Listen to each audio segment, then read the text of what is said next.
bi lii ak lii daal lañ soxla suñu sañoon ngeen jàppale ñu su ñu xool nan lañ ko mettre en marche daal je pense que ni loolu la. ok ñi njott que ni affaire bi am tuuti politique. yéen itam yàlla dogal ngeen tombé bokk ci benn mouvement. ndax mën nga dalal xelu waa Mboro puisque yaa nekkoon seen directeur de campagne que ni mbir mi du am politique mais ñoom parce que da ngay continuer di leen coacher. mën nga dalal xelu waa Mboro ci loolu. effectivement loolu moom dama ci sawar wax parce que du politique d'abord l'organisation elle est apolitique. Certes, il y a une envergure politique nationale, mais nous, au niveau de Mboro, on ne sent pas qu'il y a de la politique. Parce que vous faites que nous avons un leader politique qui accompagne le duo, là, nous avons par exemple, que c'est de la politique. Mais il faut tomber, il faut coïncider. Je sais que l'affaire de JMC, par exemple, mais tel n'est pas le cas. Je m'a porté la candidature de ces deux. Et pourtant, au sein de JMC, il y a un candidat qui a et le leader en personne musul ñoo woo musul toog daal di ne diw bàyyil diw dem wala bàyyil diw dem tout simplement pour rassurer la population de Mboro que même man mi sax bu amoon ku si doon dugg si di def politique duma ko d'accord loolu moo tax dama sécuriser woon mbir mi. ndax mën nga ñoo wax ñi nga wax ni bokk nañu GMC te nekkoon candidat ñan la. Diop lu mu tudd beneen turam Papa Diop. Papa Diop mu ngi dans GMC et pourtant Ahmed Ndiaye mu ngi GMC Nogay Wàcc mu ngi GMC. Et tout GMC, il y avait 3 candidats sur le mouvement. Et le leader, en tant que personne morale, nous avons quand même dit ah, vous êtes 3, est-ce que Diou Roba Diou Dem ou Diou Dem. Mais pour ne pas politiser Mirmi, Dougoli sur l'homme, aussi, nous aussi, nous avons discuté avec moi. Donc, le choix a été porté par Bernard. Et jusqu'à présent, je ne pense pas que nous avons une politique. Parce que l'organe n'est pas fait pour la politique. Quand moi personnellement je pense que nous avons une réunion à Taïba Ndiaye te loolu moo fa nekkoon sax pratiquement problème boo xamante ni dañoo amoon sax difficulté pour choisir kan la ñuy teg au niveau départemental. Donc si loolu la ñu nekkoon parce que ay choix politique moo présent woon te ñun wax dëgg si yàlla duñ ko d'accord lu ñu d'accordul Mboro duñ ko d'accord feneen donc que la population soit rassurée par rapport à ça du am politique amul coloration politique bu si am bu si naree am sax à distance sax bu ta fekkee wu ma ko sax man maa leen njëkk attaqué waaw parce que buñ koy sóob vraiment nekkuloon si cadre politique. même si di ngeen jot ay félicitations venant des politiques. effectivement le maire il l'a fait. le maire pas encore parce que certainement dafay xaar notification mais dans les normes ñoom dañoo war a dem toog ak maire après. Maintenant les leaders politiques yi Mboro am nañu ay organisation de jeunesse ci seen biir kon ñoom aussi dañoo war a comment dire impliquer toute la jeunesse même les partis politiques ces jeunes yi dañoo war a impliquer aussi conseil bi nga xamante ni moom la ñu teg nekkul affaire boo xamante ni affaire de association la affaire de mouvement diw la affaire de lii mais pourquoi nit ñi waxuñu ne affaire de Croix-Rouge la moi je suis secouriste ñoom ñi ñëpp ay secouristes lañu mais déggoo kenn ku ne affaire de Croix-Rouge la. ñoom aussi ñun ñoo bokk ndoor nekk ci association citoyens solidaires du Sénégal déggoo kenn ko wax ne affaire de association lañ ko def mais tel n'est pas le cas c'est un choix qui a été porté par Bernard juste parce que dama gis ne man li ma mën def su ma fi nekkulee ñoom ñii mën nañu ko def donc c'est tout simplement ça. ok Mouhamed. am na lu des lu leen xaar seen kanam ndax da ngeen di oser dem conquérir le département wala da ngeen di contenté wu ci Mboro parce que su ngeen jëlee Tivaouane département bi seen adjoint yi ni ñu ko waxee ñu ni toftal ci yéen bien que c'était pas prévu ci décret bi mais sous-préfet jël na ay matuwaay quand même am ñu mu bind Papa Diop ak kim ci àndaloon ndax da ngeen di dem conquérir département wala vous vous contentez seulement du conseil consultatif communal de Mboro. waaw question boobu dama siy sawar trop te doon naa ko xaar sax. parce que man lépp lu ma am sama àdduna pour man Mboro moom ko gën a man je préfère des ci commune bi liggéey ak commune bi liggéey avec la jeunesse de cette ville que may génn di dem au niveau départemental man je pense que lépp li nga xamante ne bëgg naa koo def du ma génn Mboro lépp fii laa koy defee parce que comme je l'ai dit tantôt j'ai toujours œuvré pour cette ville donc jusqu'à présent ni may wax ak yow je dois quelque chose de plus à cette ville te li ma ko mën a may mooy ma toog fi ak li nga xamante ne mooy le poste de responsabilité bi nga xamante ne aussi tamit nekk na sama ndodd je pense que ni xalaatuma sax di fi génn di bàyyi jeunesse su Mboro ak maanaam yéene bi nga xamante ne am naa ko si ñoom yëg-yëg bi nga xamante ne am naa ko si ñoom di leen tourner le dos di dem beneen localité di fa postuler pour dalal seen xel. ok maintenant kon est-ce que ça vaut la peine. si lu ñu yëg jóge ngeen sànq Taïba Ndiaye ñàkkul liggéey yu mel ne ngeen fa doon dem wala kon yow da ngeen dem pour soutenir d'autres candidats. waaw et ne pas conquérir le département. waaw Taïba Ndiaye bi ñu fa demee waxtaan moo ñu fa yóbbu woon te y avait les différents comment dirais-je les différents candidats yi nga xamante ne postulé wu nañu woon gagné li nga xamante ne moo nekkoon la présidentielle du moins ñoo fa nekkoon ñu doon toog di waxtaan xool nan la ñuy def ba copter 2 personnes yóbbu leen au niveau départemental présenté leen ñoom ñu dem. lu concerné arrondissement bi waaw yu concerné arrondissement vu que ni ñun parewuñu pour dem parce que ñun on préfère toog fii nga xamante ne moo di Mboro suñ dëkk concentré aussi. ñun loolu mais kon finalement est-ce que li Pape Niang doon wax kon il faudra oser ngeen être ambitieux donc vous n'êtes pas ambitieux. pour non du question d'ambition Pape Amadou Ndiaye. bu nga boo koy xoolee foofu ñu bëri dañuy daanu. li ma la wax sànq dara du ko pour man bokk sama conviction personnelle la. man li ma gëm mooy sama dëkk. man li ma jàpp ni war naa ko mën a defal beneen dëkk man ma toog sama dëkk biir Mboro def ko tey jii bu ñu bëggoon a dem au niveau départemental dañ fay dem même bu fekkoon dañoo décider pour dem fa duñ fa dem par suñu conviction personnelle dinañu consulter la population de Mboro les jeunes yi nga xamante ne ñoom ñoo amoon ci ñun confiance ba jox ñu seen ay récépissé ba tey jii ñu falu dinañ toog waxtaan ak ñoom ne leen lii ak lii kat la ñu bëgg a def te je pense que ni tey jii nii nit mënul am lu dul fa nga xamante ne foofu la sokkeekoo te ñun mënuñoo am lu gën Mboro mënuñoo am lu ëpp Mboro. mais jàppoon aussi boo ngeen gagné woon département bi ñi topp si yéen mën nañoo liggéey Mboro yéen ngeen nekk Tivaouane affaire yi dox. waaw loolu mën na nekk parce que nul n'est indispensable. mais li ma la wax sànq. vous voulez pas céder la place peut-être. non c'est pas ça li ma la wax sànq da nga ko déggul nee naa la man sama conviction personnelle la. loolu kenn mënu koo dindi. loolu sama gëm-gëm la man li ma gëm. mooy toog si dëkk bi defar sama dëkk. même su la leeroon da ngay gagné Tivaouane. même su ma leeroon damay gagné Tivaouane du ma dem Tivaouane. je vais rester à Mboro liggéey avec cette jeunesse parce que dafa am yéene bu nga xamante ne dama koo am. si jeunesse Mboro est-ce que nekkul ni li ma wax bëggoo puus xajal ñoom Papa Diop. ñu ñëw ci Mboro non bu fekk ñoom bu fekkee li may wax amul suñu paree woo leen ku si nekk téléphone. avant ñoo dem si vote yi ku si nekk damaa jël sama téléphone si veille bi guddi gi amul benn candidat bu ko def. man maa jël sama téléphone woo leen ku si nekk. loo wax ak ñoom encouragé la woo la ne leen ñu ngi dem si ay élection Mboro benn bopp la kenn mënu koo xar ñaar. mais xamoon nga ne da ngay gagné quand même. yàlla avant ñu joxe résultat yi xamoon nga ne da ngay gagné. yàlla moom moo fi nekk fii ku fi tegu yàlla moo la fi teg tey jii su ma la newoon Pape Ndiaye Senghor élection yi suba dama koy gagné damay wax lu ma neex. parce que mun naa xëy. mais y avait la confiance quand même. non mais nit ku nekk boo am na loo nga xamante ne boo si dem boo si amul confiance mieux vaut nga toog céder les armes. parce que même si interview bi ñu def devant l'école. da nga doon wax comme si que gagné nga. mais man Ndiaye laa sant. buñ lay déglu. Pape Ndiaye Senghor man Ndiaye laa sant. santuma Diop santuma Seck Ndiaye laa sant man gaynde laa du ma dem si xare di si am xel ñaar su ma ko naree def ma toog ak lu mu mënti doon tey jii su ma jugoon ne damay laaj mairie Mboro sax damay gëm ni dama koy gagné parce que sama conviction personnelle la. est-ce que Bernard cautionné na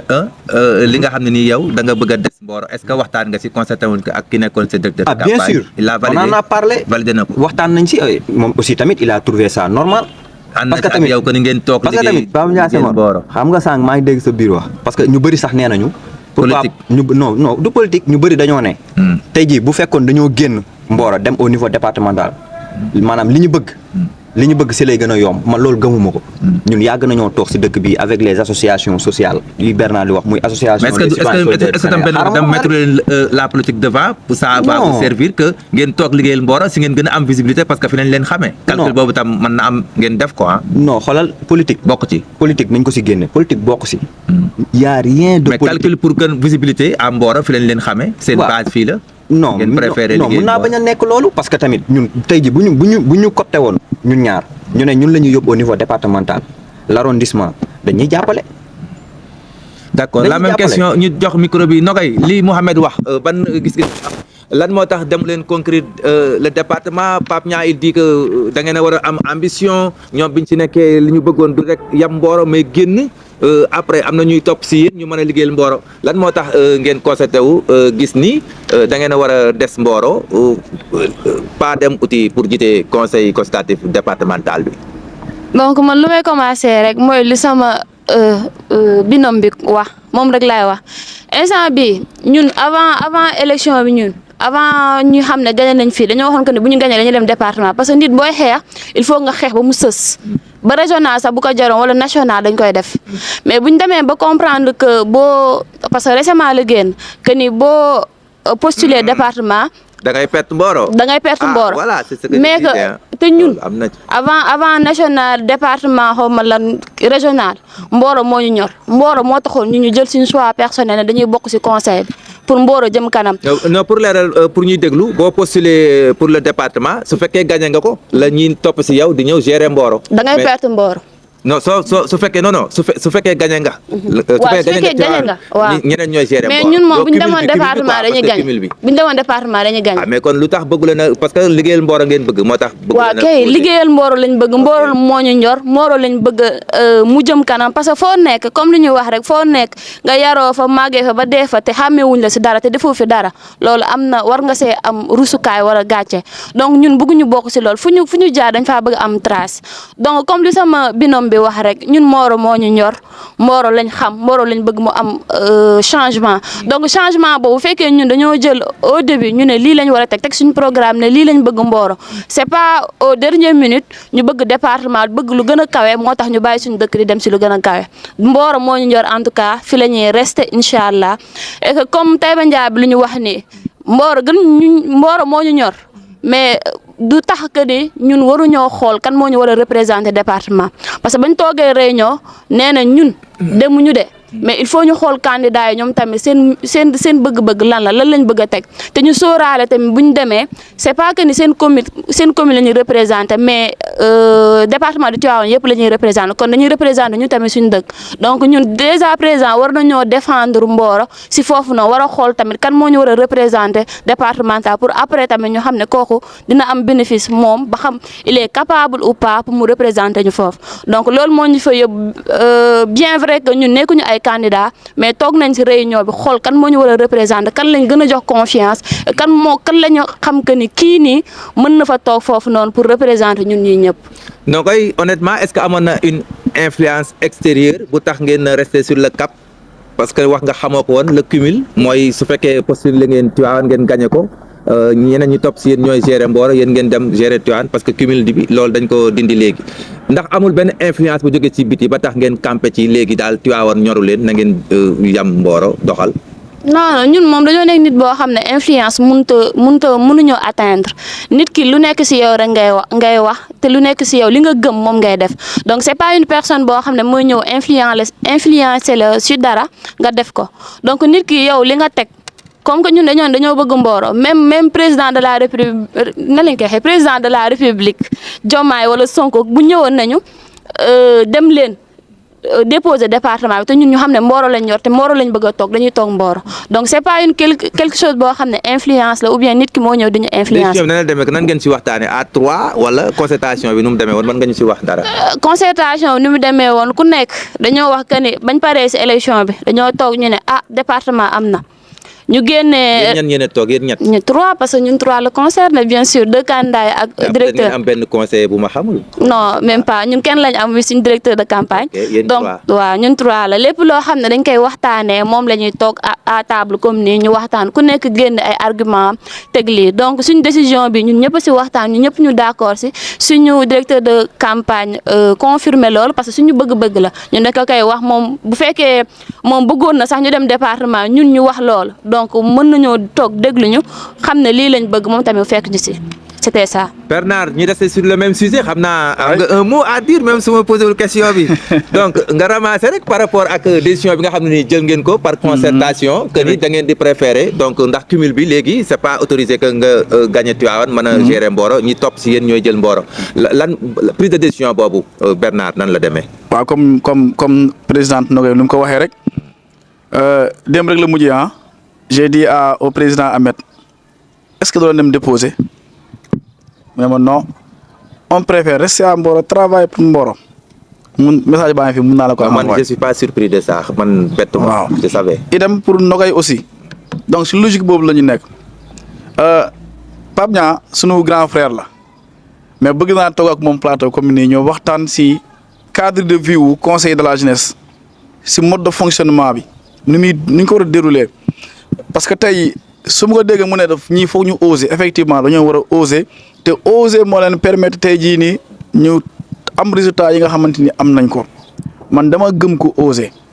man oser tey moo tax ma toll fu ma toll ñoom aussi oser moo tax tey ñu toll fu ñu toll département bi dara nekk fu lu jaabal au contraire yokk problème rek la dara mais ñun du question que par exemple suñu demee fee dañuy perte fële wala ñu perte fii nii boo gañee fële ngay mën a perte fii pour permettre sa second yi ñu ñëw jël sa place. mais peut-être Pape Niang bi wax oser mooy oser haut la barre. waaw si comprendre naa foofu noonu. foofu comprendre naa bu baax a baax mais lépp loo gis dafa am étude de faisabilité te soo ko étudier wulee nga jékki-jékki noonu dans l'immédiat rek nga damay dem postuler wu bu subaa mën nga si am ay gàllankoor yu bëri après da ngay regretter seulement ñun bu ñuy jël seen candidature c'était juste pour Mboro. Et pour dire vrai aussi bu ñu demoon aussi postuler pour département bi dañu koy jël parce que stratégie yi ñu teg pour candidat bi war a taxaw daal arrondissement de Méouane stratégie yooyu ñi suñ si demoon dañuy gagné par A ou B te bu ñuy demee aussi au niveau régional dañuy gagné aussi idem donc fi laa la ko waxee tey toogal nga xool say bët nga xool candidature départementale bi il se pourrait que arrondissement Méouane ñoo koy gagné il se pourrait même que régional sax ñun ñu jël ko parce que on a 3 départements si région de Thiès si suñuy njuuj njaaj rek vraiment njuuj njaaj suñuy saay-saay mun nañu gagné mbir mi galgal utilisons voilà le mot galgal. waaw le mot galgal voilà olof yi xam nga olof yi mooy loolu donc suñuy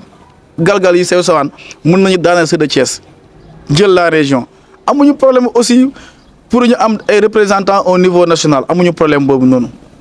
donc loolu benn mbir la boo xam ne dama koy bàyyi ne la pour bañ koo dévoiler mais amuñu problème pour que ñu am ay candidats yoo xam ne dañ leen di capter directement au niveau national donc affaire bi ay processus kese la donc ñun suñu processus ci commune Mboro la woon atteindre nañ ko objectif yi atteindre nañ ko le reste nag après bu lu ñëwoon surprise la soit bu nekk départemental régional ak lu mu munti demee surprise la donc fële moom wax dëgg si yàlla jafewul mais comme ñoom ni ñu ko waxee rek ñun dañuy proposer ñoom dañuy xool li leen si arrangé ñu ànd si ak ñoom donc c'est tout simplement li nga xamante ni moom laa si mën a wax et que ñu accompagner leen si mission bi nga xamante ni moo di Mboro moo leen ñor donc Mboro la ñu bëgg a liggéeyal kon nañu liggéeyal Mboro mais nañaa mooy aussi foofu noonu au niveau de l'arrondissement dinañ teg loo xamante ni ñoom ñii nii yëpp kenn ku nekk di nga si am benn poste de responsabilité booy parce que le département bi yaatu na du question de présidence départementale bi kese moo si am solo mais yeneen structure de base yi nga xam ne dañu koy teg au niveau local daf si am solo bu baax a baax. ñu ngi daanaka si njeexitalu émission question réponse sur le réseau départemental de Tivaouane le réseau international ak la Gandiol Média TV presque si dernière question yi Nogay ñu gis ni débat bi Nogay était absente du débat lan moo tax ñëwloo gars yi ñu ngi la doon xaar seul Moussa Diassi était présent. Seul Moussa Diaye sama ingénieur bi loolu laa koy tooñee. Donc man je pense que loolu noonu avant ñuy ñëw fii sax posé nañ ci question mais faut savoir man moom directement woowuñu ma directement si sama directeur de campagne lañ jaar pour yëgal ma réunion boobu noonu man tamit si moom laa jaaraat wax ko li ma koy wax. Peut-être tamit je pense que yéegale na ko ci kaw jour boobu noonu jour yi date ñu ko jàppee arrangé wuñu parce que date bi ñu ko jàppee dafa fekk mu tombeek suñu activité ci côté Croix-Rouge parce que faut savoir peut-être dama ko fàtte ci présentation bi sax mais dama bokk ci Croix-Rouge bokk ci responsable yi nga xam ne ñoo war a encadrer xale yi donc responsabilité boobu dama ko téye te comme li ñu yàgg di wax la responsabilité est civile et pénale dafa am foofu noonu donc xale yooyu noonu moment activité boobu noonu man su ma fa présent wul bàyyi leen fa foofu lu fa mënti xew tamit sama responsabilité lay doon donc mënu ma bàyyi benn responsabilité pour ñëw ci kii nu mu tuddati ci débat boobu noonu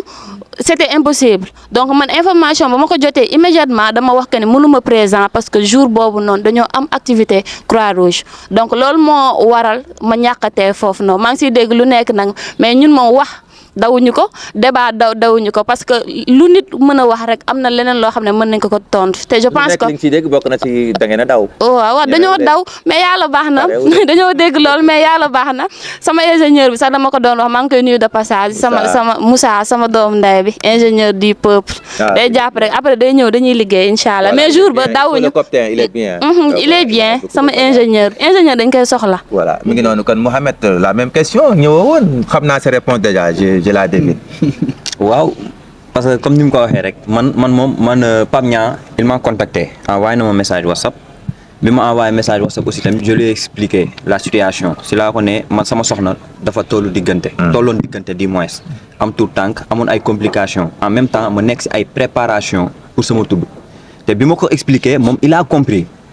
moom tegu si baat dafa comprendre man nag je vois pas le problème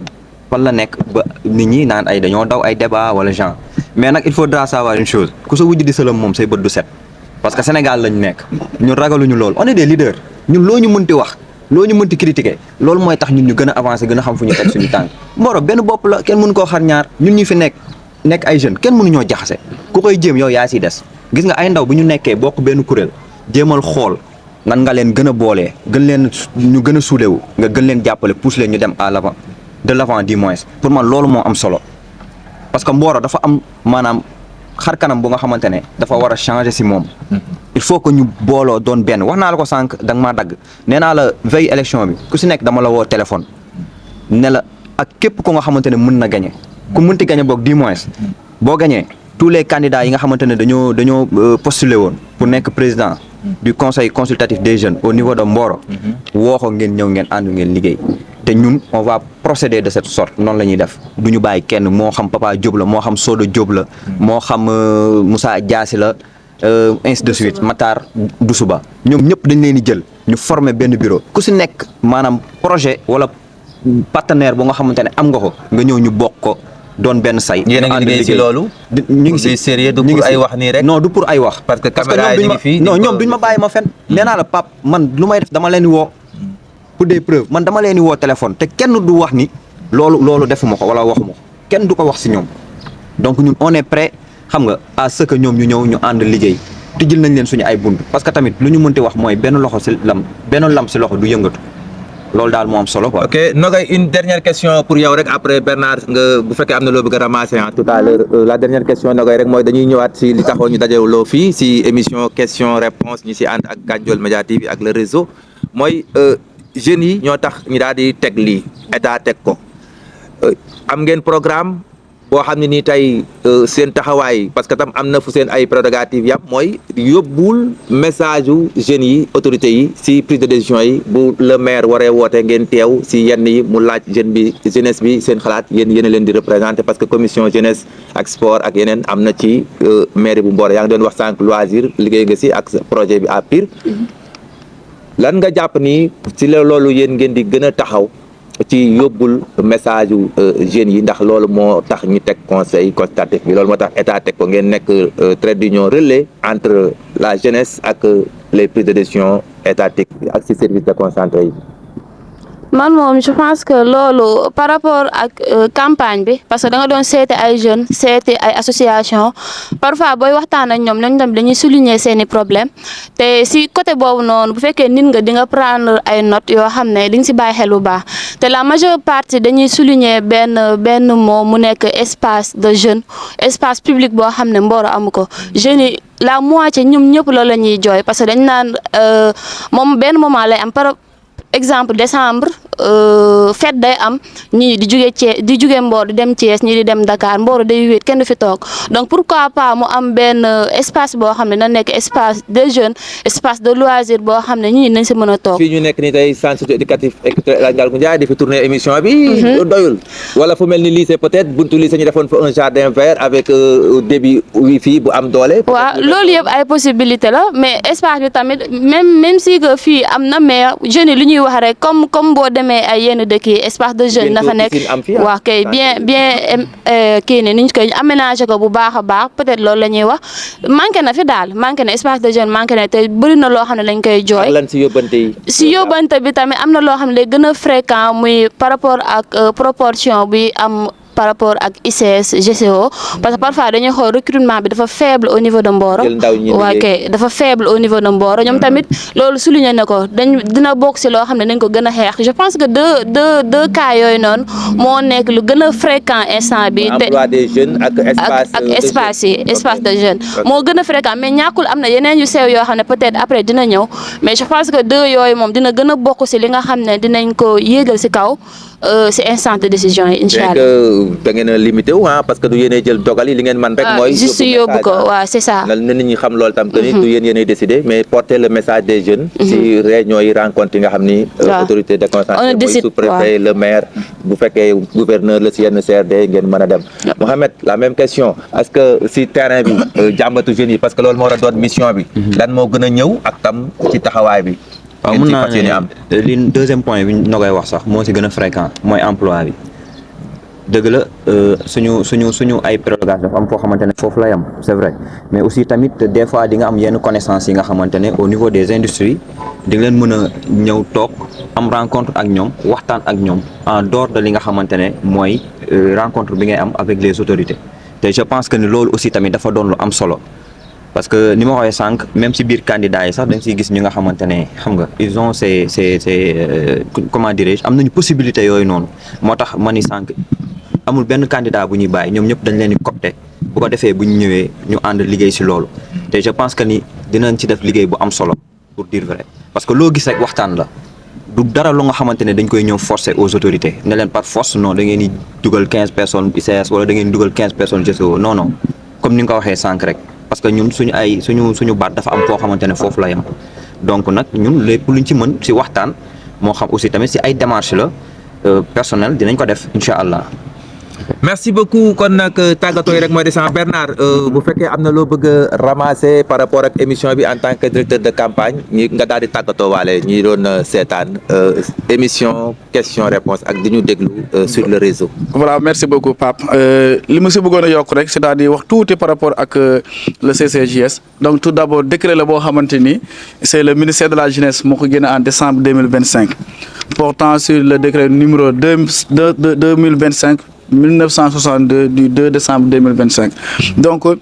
loolu dafa porter avis sur fixer li nga xamante moo nekk le conseil de la jeunesse du Sénégal maintenant dafa am ay rôle donc seen rôle nag dafa limité comme ni ñu ko waxee chaque jour ñu tënkee ko nag man personnellement dama koy tënkee tey su may expliquer ci 5 points le premier point moo nekk la consultation dañuy consulter ñi nga xamante ñoom ñoo nekk ci bureau ci commune quoi les présidents et les présidentes dañu leen consulter pour ñu jël la voix ou bien l'avis des jeunes yi nga xamante ñoom moom la ñuy porter c'est de proposer aussi lan la ñuy proposer li nga xamante moom moo nekk préoccupation de la jeunesse voilà du Sénégal mobilisation bi aussi ci la bokk donc il mobilise ñan la ñuy mobiliser mooy la jeunesse tey supposons tey ñu ne tey on a offre emploi bu GCO teg donc ñoom ñoo war a mobiliser les jeunes ñoom ñoo war a mobiliser les candidats les concernés pour que offre emploi yooyu na ñoom ñu mun si bénéficier wu la mobilisation aussi porte sur toute la jeunesse à savoir li nga xamante moo nekk les associations de jeunesse les mouvements de jeunes seen implication par rapport ak li nga xam ne moo nekk le conseil de la jeunesse il y a aussi le contrôle ñoom lan la ñu war a contrôler lépp loo xamante dafay dugg si te jëm si wàllum jeunesse ñoom am nañu droit de regard am nañu droit à ce que ñu suivre ñu def suivi bi ñu contrôler par exemple suñu nee tey la municipalité de Mboro octroyé na à la jeunesse de Mboro benn enveloppe de 7 millions pour ñu séddale ko ñoom am nañu droit de regard pour xam xaas boobu fan la jaar war nañ ko mën a contrôler pour xool xaas boobu naka lañ koy utiliser maintenant autre chose est claire moo di que lii du organe boo xamante ne du structure boo xamante ni c'est exécutif comme le conseil de la jeunesse bi jàll nii mais bii nii organe consultatif la dañuy consulter sur des faits yoo xamante ni si jeunesse kese la basé wu par contre ñoom am nañu droit si toutefois l'autorité yi nekk si localité yi bu fekkente ne impliqué wuñu leen si mbir boo xamante ñoo ne si dañoom am nañu droit de recours am nañu droit aussi ñaxtu ko. bu ñuy def dara mu war a jëm ci ndaw ñi te boolewul leen ci woo leen ñoom ñi teewal ndaw ñi ci waxtaan yooyu am nañu droit génn wax si parce que pour loolu la maa ngi gis ay programme yoo xamante ni vraiment du programme mu conseil consultatif bi par exemple boo ñëwee yow da ngay tabax da ngay xeex pour ñu tabaxal benn centre de formation bokkul si seen prérogative soo nee damay marche parce que li ak li amul Mboro bokkul ñoom si seen prérogative seen avis ne compte pas parce que amul décret boo xamante ni dafay obligé au gouvernement mu jël obligatoirement ñoom seen avis ñoom ils ne font que proposer l'avis de la jeunesse donc c'est à l'autorité. mais nag bul ni seen avis ne compte pas leur avis. waaw waxin la non quand même waxin la quoi. waxin la su ma ko waxee noonu c'est juste pour leur faire savoir du ñoom ñooy décider. et que waru amuñu dara lu ñuy imposer wala amuñu dara lu ñuy forcer. dañuy porter des plaidoyers dem négocier rek la ñu mën voilà loolu kese la mais néanmoins am nañu droit aussi consulter aussi d'autres personnes d'autres associations ñu toog. former benn comité boo xamante ni dañuy def ay activités fii si biir Mboro lu jëm si wàllu environnement lu jëm si wàllum comment dirais-je ay formation yu bëri volet culturel volet sport yëpp mun nañ ko di organiser si ay activités pratiquement tënk nañ ko si li nga xam ne moom mooy les prérogatives des membres du conseil consultatif de la jeunesse du Sénégal. Donc d'ici où on a vraiment toute la population de Mboro, les leaders politiques, les mouvements, les associations, les mouvements en foulard, nous avons une unité, c'est pour un peu élever le conseil consultatif de Mboro, parce que si nous réussissons, c'est la réussite de toute la population de Mboro. Donc c'est ça, je vous remercie vraiment, am contentement di teew fi tey jii ne vraiment di sànni ay kàddu si li nga xamante moo jëm si conseil consultatif de la jeunesse du Sénégal. Merci Bernard Lambaal moo nekkoon directeur de CAP. waaw Pape Ndiaye Senghor ñu ngi leen di sant di leen gërëm di rafetluwaat aussi tamit émission bi di wax ni yaa ngi def liggéey bu am solo si commune bu Mboro ñu xam ko ñu ñàkk koo xam ñu gis ko ñu ñàkk koo gis. di la ñaanal yàlla suñu borom gën la taxaw. ñun on est prêt à prendre. On est là pour la jeunesse xam nga on est pas là pour benn parti politique. dama koy gën a leeralaat nekkuñu fi pour benn parti politique mais on est là pour la jeunesse de Mboro jërë ngeen jëf merci beaucoup. Nogay ma defal la benn épreuve rek dama lay jox l'honneur nga tëj émission bi tey donc man natoo Seydou ñi nga xam ne ñu ngi doon seetaan seen émission question réponse sur le réseau départemental ak sur la Gandiol Média TV émission bi Pape Amadou Ndiaye Senghor moo ko doon présenté ji doon dalal Bernard Lambaal nekk directeur de campagne moo ko nekkoon ci nga xam ne nii mooy candidature Nogay Wathie ak Mouhamed Ndiaye ñoom ñoo mujj gagné. ñu ngi jaajëfal ñëpp ñi nga xam ne ñu ngi ñu doon seetaan sur la Gandiol Média TV ak di ñu déglu sur le réseau. donc Pape Senghor ñu ngi lay wax vraiment merci ci invitation bi parce que invité ñu sa plateau et que waxtaan bi aussi tamit am na solo même si que yaa ngi ñuy sànni xeer yenn saa yi donc ñu ngi remercier aussi tamit Gandiol Média TV di remercier tamit réseau départemental bi di wax comme sama binôme bi nu mu wax rek instant bi moom pare nañ pour bépp orientation bépp conseil si mu jóge ku nekk nag si ku nekk parce que ndaw sax mën na yore ay lu nekk si boppam loo xam ne ëpp na jëmmam donc ñu ngi xaar bépp conseil bépp orientation si ku nekk si yéen donc on vous dit merci beaucoup pour la présence li ngeen toog fii déglu ñu depuis émission bi di leen wax vraiment ça fait un plaisir de vous représenter te ñu ngi leen di déglu seeni ay bëgg-bëgg seeni ay objectifs yëpp ngeen wax ko aussi tamit ñu nekkal leen donc on vous dit merci beaucoup pour la présence merci à la prochaine inchallah